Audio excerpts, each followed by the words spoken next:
today we have a really nice little 13 by 40 dual LT13, and we're just getting a little look at it running here.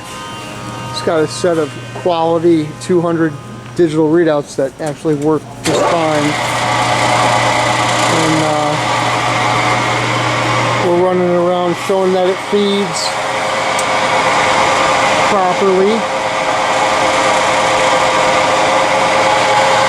and it runs really nice in all manners. Got the feed shaft going there. You want to engage the feed, and there we go.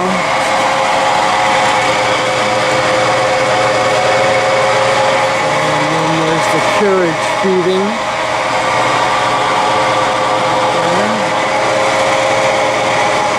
Thank you. So really nice machine. It's got the coolant pump with it and a nice splash guard. It actually has a little plastic backdrop and a nice work light, as well as a pull-out coolant pan and a foot brake. And the machine overall is just a real winner.